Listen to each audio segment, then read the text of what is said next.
Hello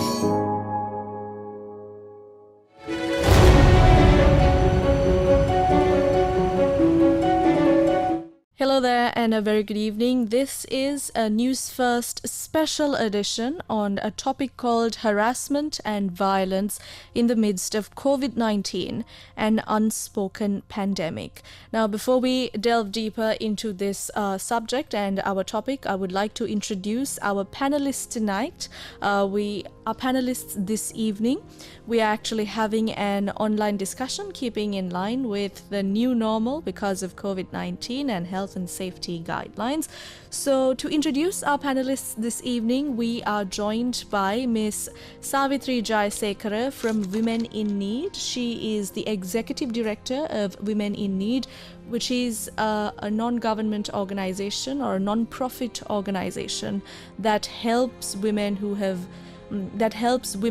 been subjected to violence, abuse, and sexual exploitation. She is also a member of the Police Commission.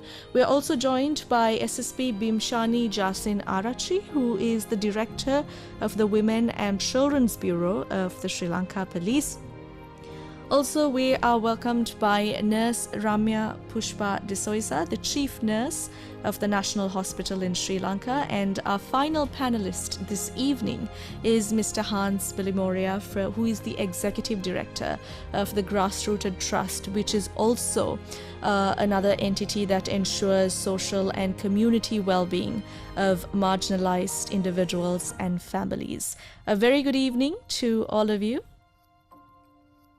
So to start things off, my first question is to Ms. Savitri. Ms. Savitri, now we know that Women in Need is an organization that has been helping truly women who've been victimized from harassment, abuse, and exploitation for years. But especially during COVID-19, not only in Sri Lanka, across the world, there was an alarmingly high rise in cases of intimate partner violence, of sexual abuse, as well as domestic violence. How has Women in Need monitored these trends and patterns here in Sri Lanka, and what sort of services and legal assistance or other forms of remedies and assistance that Women in Need managed to provide to these women during this time period? WIN has found it difficult at the beginning. We didn't know how we could set about this. So we had a hotline, a 24 hotline, which was in operation. And we activated that, and we saw to it that can provide the support services, psychological support services, mainly that the clients needed. But we were getting numerous calls and numerous requests, and people sometimes from remote areas couldn't access the hotline. So we then subsequently decided to expand our services to giving our mobiles to counselors who were in our 6 officers in Anuradhapura, Badula, Jaffna, Batiklo, and Matara and Colombo to also follow up with mobile counseling, and we kind of did an online campaign of the phone numbers. And the numbers, we could say domestic violence was the highest number that we saw in the statistics. So we could say about, I think, 70 to 80% were domestic violence victims of women who were subject to all forms of domestic violence. And they didn't have access because we had curfews and we could get out of the houses. And there were instances where shelter was needed for these women and girls, but it was a little difficult. In Batiklo, we did a case where we managed to get she was an underage girl who was raped, but we managed to get out of the situation and keep her in our shelter with the collaboration of the police and the hospital. So we had instances, but in Hanguranketa there was a client which we couldn't get her out of. She was a victim of severe domestic violence. She ran into the sort of a forest area and hid till the next day. She called us, but we had to, we contacted Bimshani and collaborated with her and got her out of the violent situation. So we had instances where it was difficult, but we tried to help as much as we could. And we had about over, I think for the last 3.5 to 4 months, over 2,000 callers on our mobile counseling. Thank you. My next question is to SSP Bimshani. SSP Bimshani දැන් Savitri miss කිව්වා වගේම මේ ගෘහස්ත ප්‍රචණ්ඩත්වයෙන් මේ පීඩාවට පත්වන ගොඩාක් කාන්තාවන්ගේ පළමු පිහිට ඒගොල්ලන්ට නීතිමය කටයුත්තක් හරි නීතිමය ක්‍රියාමාර්ගයක්වත් ගන්න ඕන නම් ඒගොල්ලන් එන්න පළවෙනි ස්ථානය තමයි මේ පොලිස් ස්ථානය කියන්නේ. එහෙම නේද මිස් බිම්ෂානි? එතකොට මේ කොවිඩ් වසංගතය කාලේ ඔබතුමියලාගේ මේ පොලිස් ස්ථානවල දැකපු ශ්‍රීග්‍රයෙන් ඉහළ ගියපු මේ වගේ ඩොමෙස්ටික් වයලන්ස් කේසස් තිබුණද ඒ වගේ කාන්තාවන්ට නීතිමය වශයෙන් පොලිස් ස්ථානයකදී ඕගොල්ලන්ට දෙන්න පුළුවන් අවවාද මොනවද කියලා අපිට පොඩ්ඩක් කියන්න පුළුවන් වේද? ළමා කාන්තා අපයෝජන නිවාරණ කාර්යාංශය විදිහට ඇත්තටම ওই කාන්තාවන් සම්බන්ධ කාන්තාවන්ගේ ප්‍රචණ්ඩත්වය සම්බන්ධව ඒ පැමිණිලි අපි බාර ගන්නවා සියලුම පොලිස් ස්ථානවල විශේෂයෙන්ම ළමා හා කාන්තා අපයෝජන නිවාරණ කාර්යාංශ මූලස්ථානය හා කේන්ද්‍ර නියාමනයෙන් ලංකාවේ පොලිස් කොට්ටාශ 44 මත් සියලුම පොලිස් ස්ථානවලත් පොලිස් ස්ථාන ළමා හා කාන්තා ඒකකයක් ක්‍රියාත්මක වෙනවා. එතකොට ප්‍රදේශයේ ඇතිවන මේ කාන්තාවක් මුහුණ දෙන ප්‍රචණ්ඩකාරී ක්‍රියාවකදී Tamanට පොලිස් ස්ථානයට ඉල්ල මේ පැමිණිල්ල ඉදිරිපත් කරන්න පුළුවන්.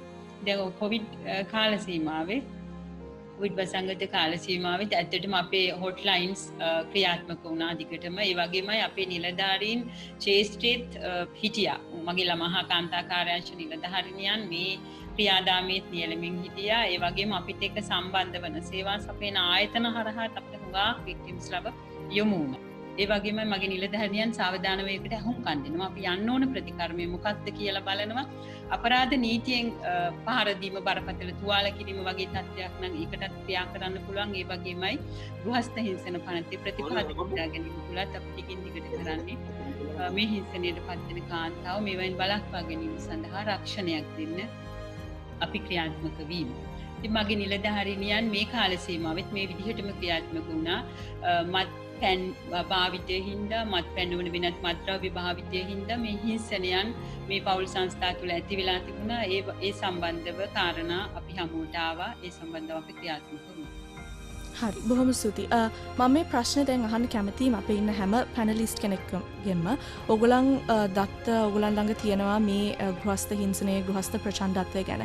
විශේෂයෙන්ම මේ කොවිඩ් කාලය තුල පොලිස් ස්ථානවලට එහෙමත් නැත්නම් කාන්තා පිහිට ආයතනයට ඒත් එක්කම ජාතික රෝහලට ඔබ ඔය කට්ටියට කියන්න පුළුවන් වෙයිද මොන වගේ ප්‍රදේශද මොන වගේ දිස්ත්‍රික්ක වලින්ද ඉතාමත් ඉහළ මට්ටමකින් මේ වගේ ප්‍රචණ්ඩ කේසස් ගොඩක් මේ වගේ වයලන්ට් කේසස් ගොඩක් ඕගලන්ට රිපෝට් උනේ මොන වගේ ඩිස්ට්‍රික්ස්ද මොන වගේ ප්‍රොවින්සස් වලින්ද කියලා ඕගලන්ට අපිට කියන්න පුළුවන් වේද? මම පටන් ගන්නම් SSP බිම්ෂානිගෙන් උත්තරේ ලබා ගන්න.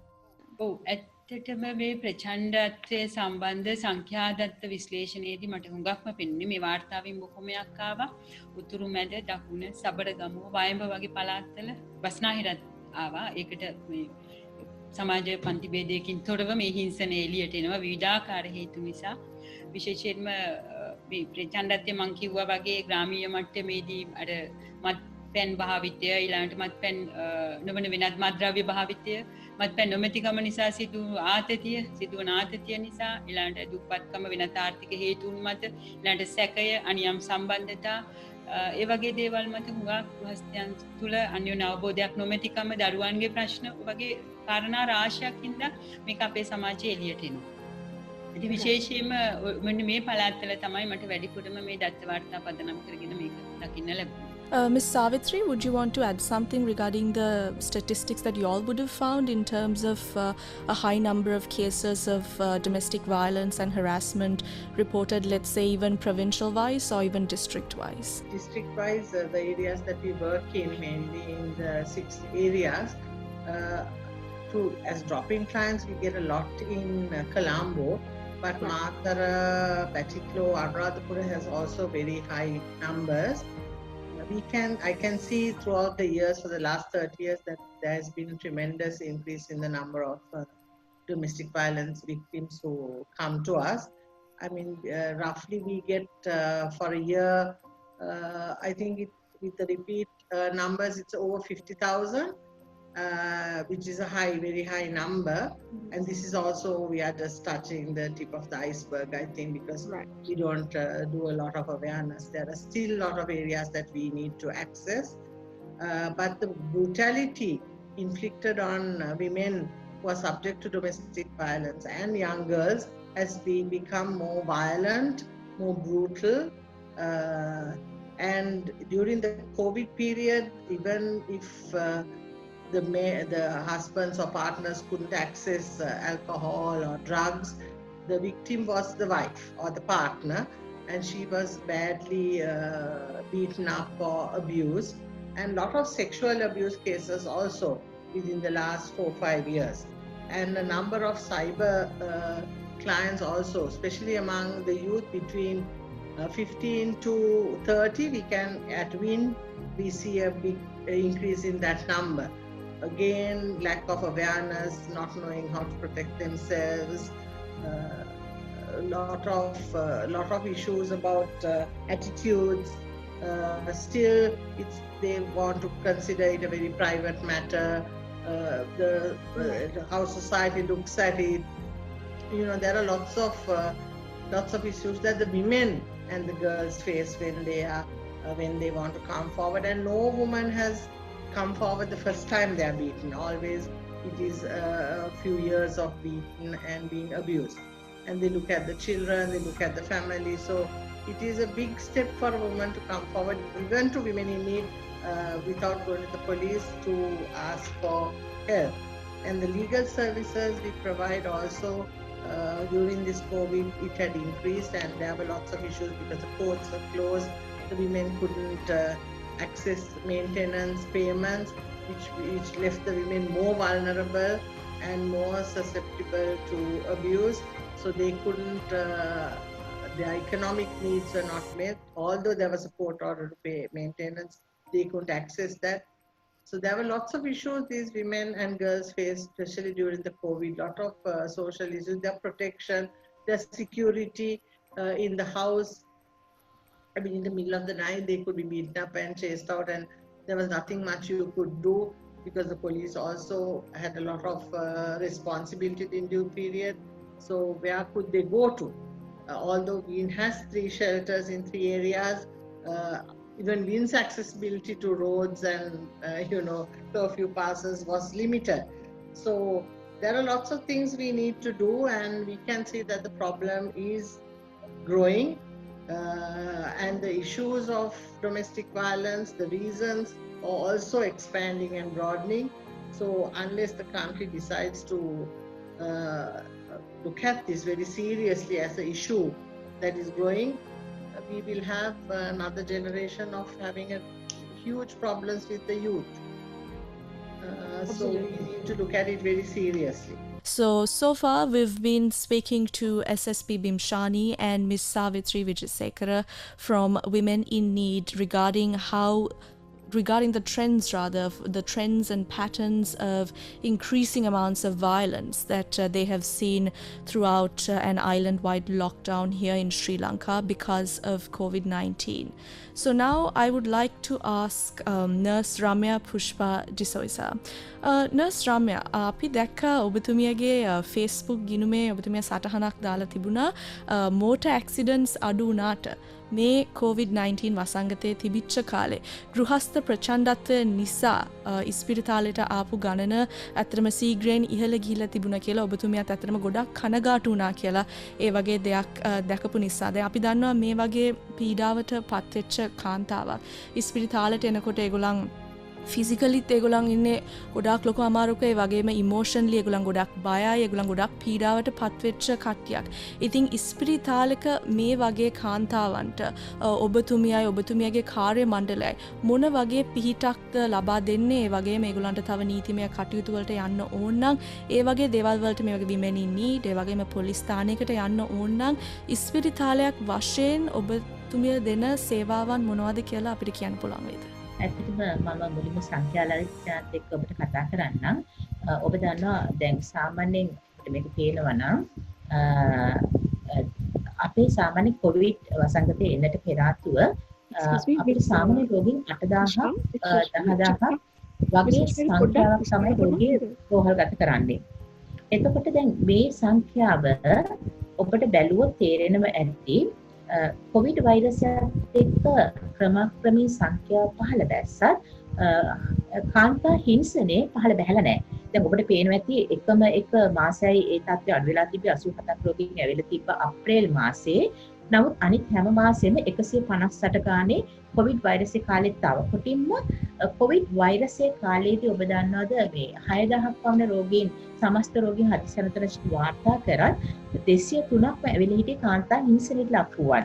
දැන් ඔබට පේනවා ඇති මේ ජාතික රෝහලේ හදිසියන්ත්‍රාංශයට වසරකට එන ලක්ෂයක් විතර සංඛ්‍යාවක්.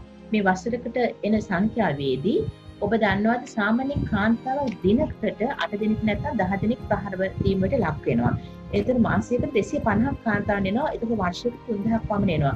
අර පොලිසිය නෝන මහත්මිය කිව්වාසේ මරණයට පත්වන රෝගීන් බොහොමයක් වාර්තා වෙන ඕන් විවිධ හේතු සාධක මත. නමුත් ඔබ කිව්වාගේ අර පොලිසියට එනවත් වගේ නෙවෙයි වෙනත් තැනකට යනවත් වගේ මෙහෙට එන්නේ ලොකු බීතිකාවකින් ජීවිතය පිළිබඳ ප්‍රතිකාර පිළිබඳව ඔවුන්ට පිළිසරණ පිළිබඳ පවුලේ තියෙන සම්බන්ධතාවය මොන තරම් ඔවුන්ට මුණ දෙන්න තියනවද කියලා ප්‍රශ්නය ස්වාම්පුරුෂයා නැවත එක්වීමේ ප්‍රශ්න ඇත්ත ප්‍රශ්න ගණනාවක් එක්ක එන්නේ. ඒ නිසා බොහෝ විට කාන්තාවන් නීතියේ පිළිසරණ පැතීම ගොඩක් අඩු තත්ත්වයක් මම හදිසියනතරංශය දැකලා තියෙනවා. ඒකට හේතුව තමයි ඔවුන් නැවතත් ගිහිල්ලා ජීවත් වන්නේ ඒ ස්වාම්පුරුෂයත් එක්ක නිසා ඔවුන් ඇත්ත කතා කරන ස්වභාවය 50%කින් අඩුයි කියලා මට හිතෙනවා. අපිට පවා ඇත්ත රහසින් කියලා නමුත් ලිඛිතගත කරන්නේ වෙනත් කාරණාවක්. වැටුණා ඒ වගේ කාරණාවක් කියන්නේ. මරණයේදී තමයි ඔවුන්ගේ ජීවිතේ ඉතාමත් විඳලා කලකිරීමකට පත් වෙලා ඔවුන් ජීවිතෙන් පාතුරන් වෙච්ච අවස්ථාවක් තියෙනවා. නමුත් ඇත්තටම ඔවුන්ට පිළිසරණක් ඕනේ. ඒ නිසා අපි බක්වලට ප්‍රතිකාර ක්‍රියාත්මක කරනවා වගේම ඔවුන්ගෙන් අහලා හැමතිස්සෙම patients rights කියලා එකක් තියෙනවානේ. ඒ නිසා රෝගියාගෙන් අහලා තමයි අපි හැමතිස්සෙම ඔවුන්ට අවශ්‍ය දේ තීන්දුව කරන්න වෙන්නේ. මොකද අපිට බලහත්කාරකම් කරන්න බෑ. නමුත් අනිවාර්යයෙන්ම රෝගියාගේ පැත්තෙන් අපි හිතලා ඔවුන්ව පොළඹවනවා. පුළුවන් තරම් නීතිය පිළිසරණ ගන්නත් ඔවුන්ගේ ජීවිතය සුරක්ෂිත කර ගන්නට ඔවුන්ව පොළඹවාලීමට අපි උත්සාහ කරනවා. ඒ නිසා පොලිසියට වාර්තා කිරීම ජේමෝ අධිකරණ වෛද්‍යධාරී කාර්යාලයට දැන්වල උන්ට අවශ්‍ය සහාය ලබා දීම අතන දැන් කිව්වා වගේ අපේ කාන්තා පිට ඊටම ශ්‍රේෂ්ඨ මෙහෙවරක් මේ ජාතික රෝහලට කරලා තිබෙනවා. ඒ වගේ ආයතන සම්බන්ධයෙන් සම්බන්ධ කිරීම ඒ වගේම ජාතික රෝහලේ උපදේශන මධ්‍යස්ථානයක් තියෙනවා. ඔවුන් එතට වෙන් කරලා ඔවුන්ට දීර්ඝ කාලීන සමහරක් කරට කෙටි කාලීන හෝ ජීවිත කාලය පුරාටම ඔවුන්ට ප්‍රතිකාර ගන්න සිදු වෙනවා. ඔවුන් මානසික වේදන කම්පනය නිසා. ප්‍රශ්නේ තියෙන්නේ අපේ කාන්තාවන් කාදාක සටහන් කරන්නේ නැහැ.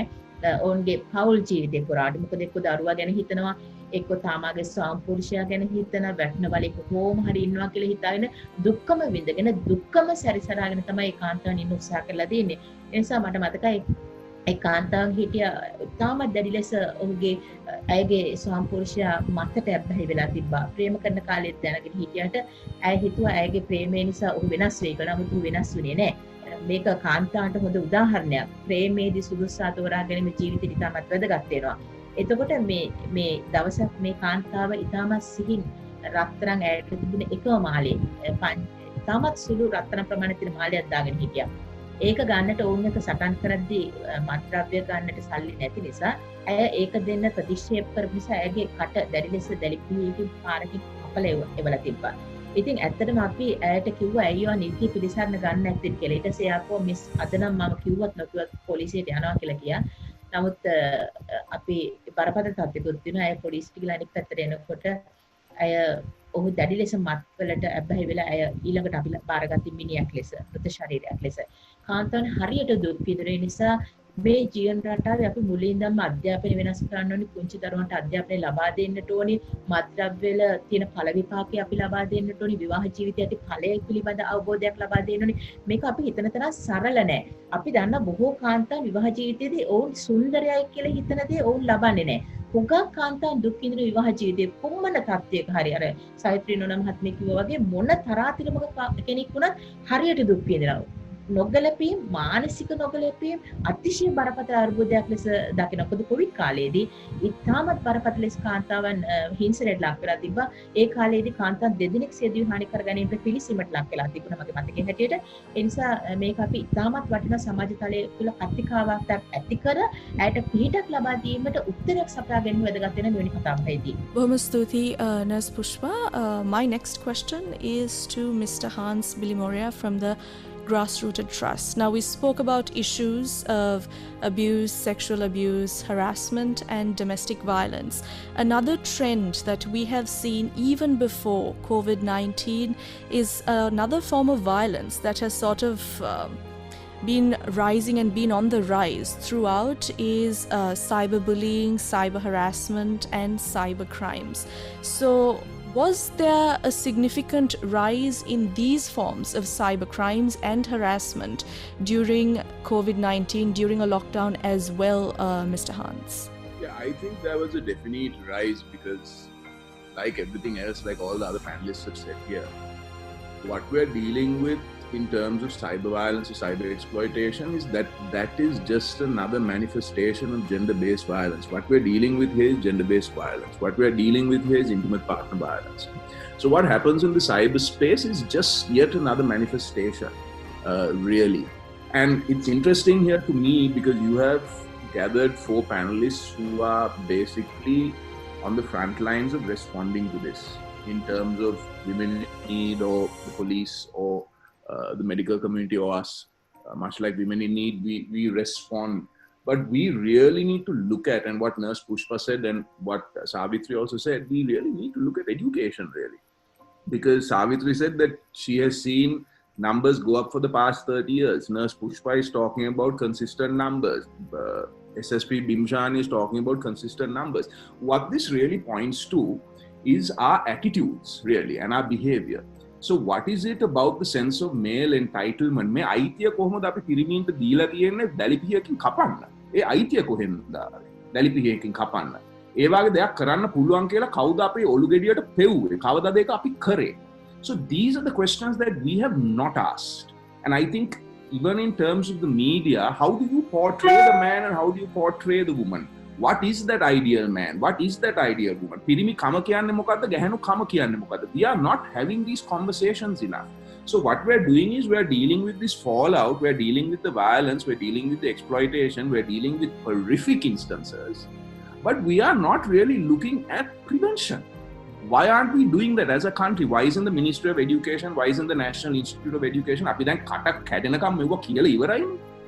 අපි මේක වෙනස් කරන්න නම් මේ අවුරුදු 30කින් මේක වෙනස් වෙන්න නම් කෝ අධ්‍යාපනය. දැන් නර්ස් පුෂ්පා ගැන අධ්‍යාපනය ගැන හොඳට කතා කරා. අධ්‍යාපනයක් නැතුව මේ වැඩේ වෙනස් වෙන්නේ නැහැ. මේ පිරිමීන්ට මේ හිංසනයට නැත්තම් ප්‍රචණ්ඩත්වයට තියෙන මේ පෙළඹීම නැත්තම් මේ අපි දීලා තියෙන අයිතිය ඒක වෙනස් වෙන්නේ නැහැ අධ්‍යාපනයක් නැතුව. ඉතින් මේ අපි අධ්‍යාපනයක් ගැන කතා කරන්න ඕනේ. නේ අධ්‍යාපනය ගැන කතා කරන තාක් තව අවුරුදු 30කින් මේ වගේම ප්‍රෝග්‍රෑම් එකක් තියලා මේ වගේම දේවල් අපි කතා කරා. දැන් මේ පාර කොවිඩ්. හෙට වෙන මොන හරි තියෙයි මේ මොකද්ද ප්‍රචණ්ඩද? This is not actually an unspoken pandemic. This has been a pandemic forever. So if this pandemic is going to change without prevention and education, what you are dealing with is us responding. Nurse Pushpa is responding, SSP Bimshan is responding, Savitri is responding, and we will be responding forever.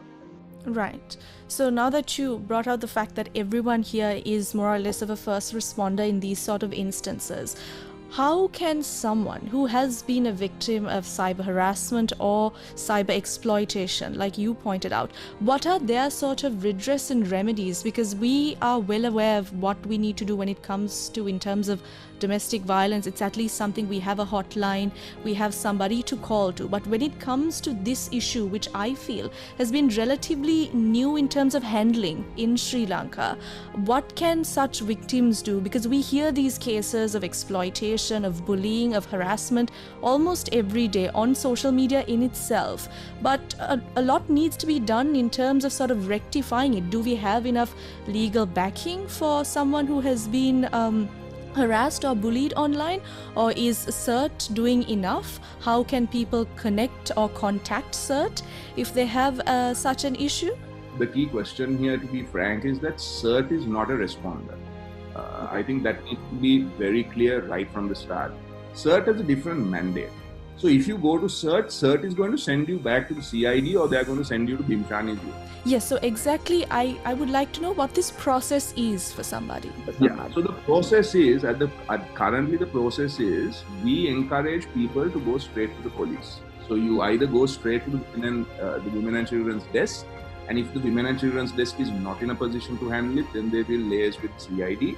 If you need the CID Cybercrime Division, if you need legal support, there are organizations like Women in Need, and there are organizations like Grassrooted. If the case is complicated, we will assess the case and take them forward.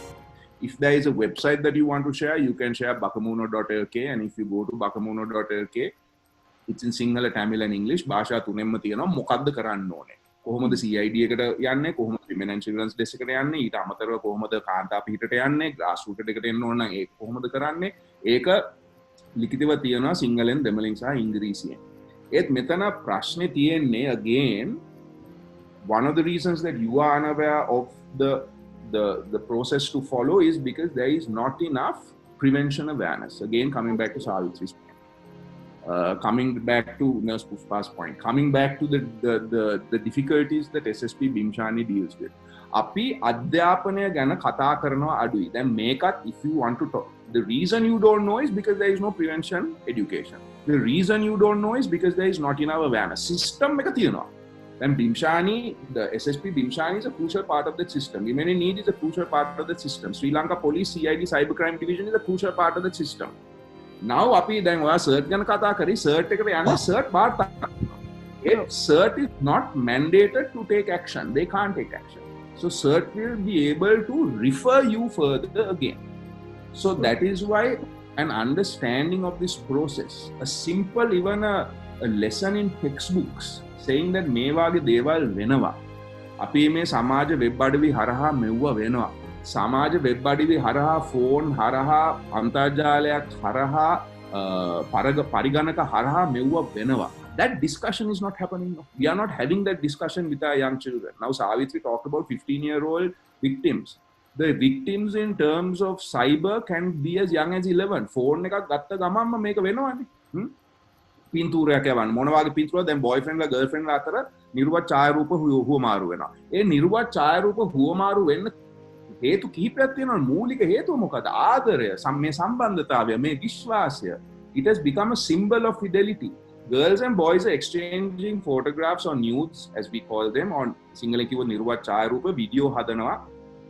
They are sexually intimate. May video hadanne ai, because they think that is what people in intimate relationships do. ඒ පණිවිඩ කොහෙන්ද දෙන්නේ? මේ සම්බන්ධතාවයක පිරිමියෙක් සහ කාන්තාවක් මේ වාගේ හැසිරෙනවා කියලා ඒ පණිවිඩය කොහෙන්ද දෙන්නේ? ඒ පණිවිඩය එන්නේ අවටින්. So everybody is saying that this is what it is. So that is why අපි දෙමව්පියන්ව පදනම් කරලා, teachers ලාව පදනම් කරලා, පාසල් system එකක් පදනම් කරලා, we need to have a discussion with the parents, with the teachers about a very sensible classroom approach, so that kids as young as 11, 12, 13, 14 are given the skills to respond to these situations. කොල්ලා ඇවිල්ලා ඇහුවම පින්තූරයක් යවන්න නෑ, මං යවන්නේ නෑ. බෑ. To say no. So how do you negotiate a relationship? This is why when we say prevention education, it is not just about violence. It is about how we treat each other. අපි තව පුද්ගලයෙක්ට කොහොමද සලකන්නේ? ඒ සලකන අධ්‍යාපනයක් තියෙනවා. That's why we call it relationship education. සම්බන්ධන අධ්‍යාපනය. ඒකයි අපි ගෞරවය ගැන කතා කරන්නේ. ඒකයි අපි කැමැත්ත, consent ගැන කතා කරන්නේ. ඒකයි අපි විශ්වාසය ගැන කතා කරන්නේ. These are very important things to talk about. Empathy, සහකම්පනය ගැන කතා කරන්නේ. This is why we talk about these things, because ultimately, if we are going to address violence, we have to address attitudes and behavior. And unless we address attitudes and behavior, like I said, you will have more and more of these discussions as you go in your future career as a presenter. Absolutely. Thank you very much, Mr. Hans. Also, adding on to that, I would like to ask Ms. Savitri of how Women in Need sort of gets involved in terms of cases of cyber exploitation and harassment. If you can maybe tell us what sort of assistance that y'all are giving, Ms. Savitri? Yes, so we provide psychological counseling to all our clients who come in, and some of them are certain percentage is cyber victims subject to some form of cyber violence, which we also do counseling, and then we liaise with the police and provide them with a lawyer to talk with the police and accompany them if necessary, and also of course the legal part of it, which the police prosecute mainly. But we need to look into the laws a little, training with the police about cyber harassment. There is lack of laws, lack of systems in the CID. So lots of other than the women and children, the CID looks into cyber, like Khan said. So we need to look at systems where you have a specialized unit in the police to look at these women and children's cyber harassment, because the numbers are expanding and the CID is overloaded with a lot of work. So we need to advocate to get a special unit trained, so that will support the Women and Children's Bureau in the police to look into this very technical unit in the CID that can support women and children. And of course the education in schools, which I said is absolutely necessary. I mean, you saw last week there was a young 17-year-old girl who was sexually abused and killed. I mean, we see lots of numbers in the last few months. We have seen numbers of young people being killed or subject to some form of abuse. Another committed suicide. But what is the issue? There are a lot of problems among the youth. Do they have nobody to talk to? Don't the parents address these? Don't the teachers talk to? They don't have anybody to talk their intimate problems. The young people need somebody to listen to them, trust in them, have a relationship, but be able to discuss about it. Is it sex that they immediately get on to, and so they don't know what a relationship is like? Do they have trust first? Do they have empathy first? Do they have a relationship actually at the end of the day? That is what we wonder with all these things happening around us. So Women in Need has supported and helped in all the ways we can, psychologically, legally. We have a temporary shelter, we have a hotline, we have a mobile app, we have lots of things out there available to people, and we would like more and more people accessing that. And but it's a long way to go, and we need to do awareness raising and education. It should get into the system.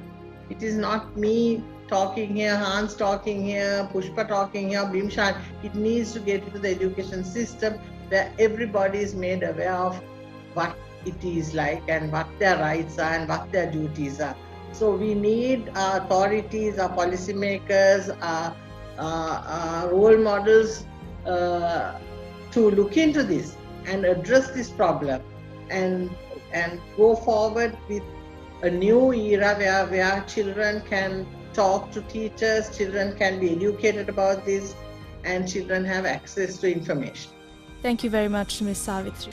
We've had quite some interesting discussions regarding these topics, and we will now move on to see what more can be done in terms of our legal system, in terms of our education system, that our experts believe on what more needs to be done, rather than just having these discussions and acknowledging these issues, rather to move forward from this step of just having discussions and inculcating these findings and facts of these statistics that they've sort of brought forward and they've sort of monitored, so on and so forth. So let's sort of have a discussion and see what they personally feel that needs to be done in terms of harassment, violence, abuse and cybercrime in Sri Lanka. I'd just like to say that when we talk about prevention education, we must make sure that we have a holistic approach to prevention education where violence is concerned. It has to be about how we treat each other. And if you take a look at the health and physical education curriculum as a starting point, you have a health and physical education curriculum that already has the concepts that have been introduced, like respect and empathy. So introducing further things like consent, helping our young people understand to value consent, is something that can very easily be done, is all I'm saying. Harassment පැත්තට පොලිසියෙන් මොනවා හරි කතා කරන්න අවශ්‍ය නම් මම කිව්වේ මේ අපි කිව්වේ cyber violence සම්බන්ධව ඒකේ ඇත්තටම නීතිය දැනට තියෙන දඬ නීති සංග්‍රහයේ ප්‍රතිපාදන තුල ක්‍රියාත්මක වෙන්න provisions තියෙනවා. law enforcement පැත්තෙන් කතා කරොත් සමහර අපි 345 දණ්ඩ සංග්‍රහය ලිංගික අතවර ඊළඟට ක්‍රිමිනල් ඉන්ටිමිඩේෂන් සාපරාධී තර්ජනය මේ ප්‍රයවීම තුළ ඊළඟට අපි බලෙන් ලබා ගැනීම ඉම්පර්සනේෂන් මේ වගේ අපි දැන් තියෙන නීතිය ඇතුළේ ක්‍රියාත්මක වෙන්න පුළුවන්. ඒ වගේමයි එහා ගියොත් අපි ළමයින් සම්බන්ධව ගත්තොත් ලංකාවේ පරිගණක අපරාධ පනත හඳුන්වලා දෙන්න කලින් 1995 තිබුණා ප්‍රතිපාදන දණ්ඩ සංග්‍රහය 286 කියලා තිබ්බා මේ සම්බන්ධ ප්‍රකාශන සම්බන්ධ නීතිය. ඊට පස්සේ දරුවන් සම්බන්ධව ලිංගික ඇවිටිලි කිරීම සම්බන්ධව මේවා අපේ නීතියේ තියෙනවා. තවත් අර නියාමනයන් තමයි අවශ්‍ය. දැන් Child Online Protection Act එකක් වගේ ඊට එහා ගිය නියාමනයන් අවශ්‍යයි. මේක අපි කතා කරා වගේ අර දැනුවත් කිරීම තුල prevention awareness තුල ලොකු කාර්යභාරයක් කරන්න ඕන. අපි දරුවෝ නොදැනුවත්කම හින්දා කාන්තාවන් දරුවන් මේකට පෙළඹෙනවා. ඒක නිසා ඒ දැනුවත් කිරීම අවශ්‍යයි. අපේ law enforcement පැත්තට නිලධාරීන් පුහුණු කිරීම. දැනටමත් කාන්තා පිට ආයතනය සයිබර් අපරාධ සම්බන්ධව SOP එකක් හඳුන්වලා දෙනවා. අපේ නිලධාරිනියන්ට මේක සම්මත විමර්ශන ක්‍රමවේද සම්බන්ධව ඊළඟට අපි මේකේ තියෙන තාක්ෂණික ගැටලු निराකරණය කරගන්න අපිත් එක්ක සම්බන්ධ වෙන ආයතන විශේෂයෙන් දැන් රාජ්‍ය රස පරීක්ෂක දෙපාර්තමේන්තුව ගත්තාම ඊළඟට අපේ CID එකේ අපරාධ පරීක්ෂණ දෙපාර්තමේන්තුව මේ සම්බන්ධ ෆොරෙන්සික් ලැබ් එකක් තියෙනවා. එතකොට මේ එක්ස්පර්ට් එවිඩන්ස් කොහොමද මේ ටෙක්නිකල් පැත්ත ක්ලියර් කරගන්නේ. එතකොට ඒ සම්බන්ධව ඇත්තටම පොලිස් නිලධාරීන් ප්‍රොෆෙෂනල් පොලිස් ඇත්තටම පෙන්නලා තියෙන ප්‍රොෆෙෂනල් පොලිස් නිලධාරීන් කියන එක අපරාධ ස්ථාන නිරීක්ෂණයේදී හුඟක් දුරට අපේ නිලධාරීන් තුළ පුහුණුවක් ලැබලා අපරාධ සම්බන්ධව කඩිනමින් අපරාධ සොයාගෙන යෑමේ ස්ථානවල තියෙන අපරාධ ස්ථාන පරීක්ෂාවේදී ගන්න එවිඩන්ස් මේවා කොහොමද ප්‍රූව් කරන්නේ සයන්ටිෆිකලි මේ සම්බන්ධව කටයුතු කරන්නේ කොහොමද කියන එක. ඒ වගේමයි මම හිතනවා මේ වගේන් අපේ නිලධාරීන් සන්නද්ධ කරාම මෙන්න මේ තියෙන අභියෝගය.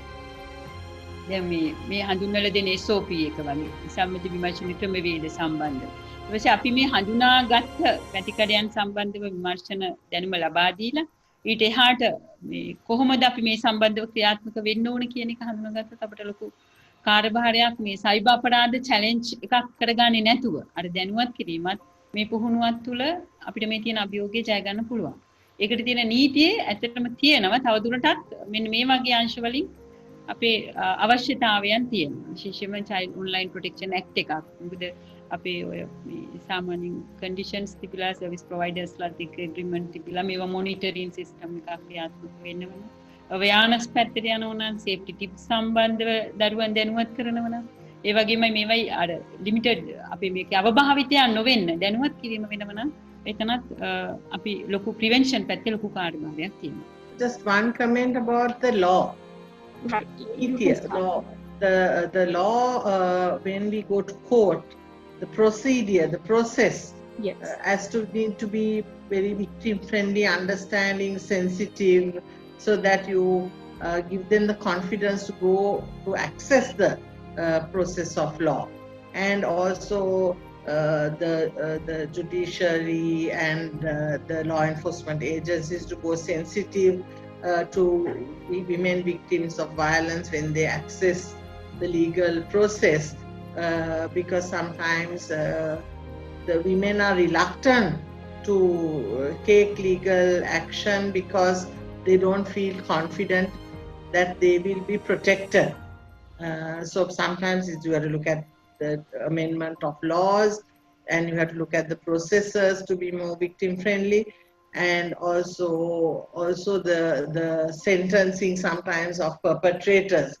And now if you look at the Balangura case, he's supposed to have been a sex offender earlier also, but he was free and given bail. So you can't keep them forever until it's proven, but look at it if they are earlier sex offenders to have a system where they are recognized and they are noted, monitor them by the police, or to have systems established to look into these things. I think we need to look at the legal aspect also when we are talking about gender-based violence. මම තව එකක් එකතු කරන්න කැමතියි. දැන් අපි හුඟක් වෙලාවට කතා නොකරපු එකක් මතක් කරන්නේ අපිට දන්නවා දෙමව්පියන් වශයෙන් අපි ලොකු කාර්යභාරයක් තියෙන මේ තත්ත්වයට දරුවන්ව පුරුදු පුහුණු කිරීම. නමුත් අවාසනාවකට අපි දන්නවා පුංචි කාලේ ඉඳන්ම ළමයාගේ එක් වයස් පරාසවලදී ඔවුන්ගේ ලිංගික උත්තේජනයන් වෙනස්. ඔවුන් ඒකට නිවැරදිව මුහුණ දීම තුළ තමයි ඒ උත්තේජනයන් වලට ඔවුන් සාර්ථක මුහුණ දෙන්න හැකියාවක් තියෙන්නේ. හැම කෙනාම මේ හැම වයසක්ම පහු කරගෙන තමයි අපි ජීවිතේ එන්නේ. නමුත් දෙමව්පියන් කවදාකවත් අදටවත් දරුවන්ට ලිංගික අධ්‍යාපනය පිළිබඳ කිසිදු අවබෝධයක් ඔවුන්ට දීලා නැහැ. ඔවුන්ට කරන්නේ පෞල් ජීවිතය තුළ හැමදෙස්සම යටහත්ම හැම දෙයක්ම ඉවසගෙන දරා ගැනීමේ හැකියාව තියෙන විදිහට පෙන්වුම් කරගෙන දරුවාගේ අර ස්වාධීනත්වය කියන එක සම්පූර්ණයෙන් නැති කරලා තමයි පෞල් ජීවිතය තුළ හුඟක් වෙලට කාන්තාවන් බිහි වෙන්නේ. ඒක ලොකු ප්‍රශ්නයක් තියෙනවා අපේ රටේ මම හිතන විදිහට. ඒ නිසා දෙමව්පියන් වශයෙන් මතක තබා ගන්න ඉපදුණු දා සිටම ඔබ උගන්වන්න ඕනේ තමගේ ලිංගික අවයවය මොකද්ද, තමා මේ සම්බන්ධයෙන් තියෙන වගකීම මොකද්ද, හන්ස් මහත්මයා කිව්වා වගේ බලපෑමට ඍජුව ප්‍රතිචාර දැක්වීම, ඒ වගේම ශනිකව තමාට වරදක් වුණා නම් කෙලින්ම කතා කිරීම පිළිබඳ දේවල් තම පුංචි දරුවන් තුළ තියෙන අල්ප දැනුමක් ඔවුන් වියපත් වෙනවා. මොකද දෙමව්පියන්ට කාලයක් නැහැ දරුවන්ට අසා සිටින්න. දරුවන්ගේ ප්‍රශ්නට උත්තර දෙන්න දෙමව්පියන්ට කාලයක් නැති නිසා දරුවෝ හුඟක්ලට වල්මත් වෙලා තිනවා. ඒ නිසා මේ අවස්ථාවේදී දෙමව්පියනුත් තමාගේ වගකීම සමාජයට ඉෂ්ට කිරීම තුළ යහපත් බලවත් චරිතවත් දරුවෙක් අපේ සමාජයට දෙන්න පුළුවන් කියන එක තමයි කරන්න එපා. මොකද දරුවත් නිපදවන දෙයක් අපි. ඒ දරුවා නිවැරදිව නිපදවන්නේ නැතුව අපි අනිත් අයට ඇඟිලි දික් කරලා හරියන්නේ නැහැ.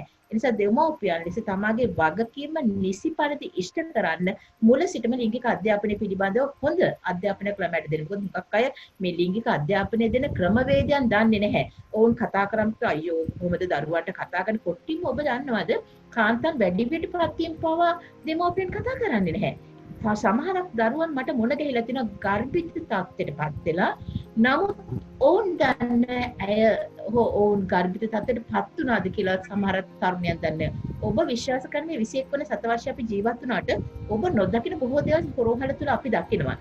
ඒ නිසා මතක තියාගන්න මේ පරිණත කිරීමේදී දරුවාගේ වගකීම අම්මා තාත්තට, ගුරුවරියට, සමාජයට, විවිධ ආයතනයට, පොලිසියට හැම කෙනාම සතු වෙනවා. එතකොට තමයි මේ සමාජය සුරක්ෂිත වෙන්නේ කියන එකත් අමතක කරන්නට එපා. Well, there you have it. Quite an intense conversation and discussion regarding some tough topics on harassment, abuse, and violence. So, this was our News First exclusive on harassment and violence in the midst of COVID-19. But the question really is this an unspoken pandemic, or is it something that we simply refuse to acknowledge? But keep in mind, help is just a phone call away. WIN is here to help you. You have the police with you. The National Hospital will always assist you, as well as first responders from the Grassrooted Trust are always backing and rooting for you. So help is just a phone call away. You are not alone in issues like this. Stay with News First for more of these discussions. Good evening.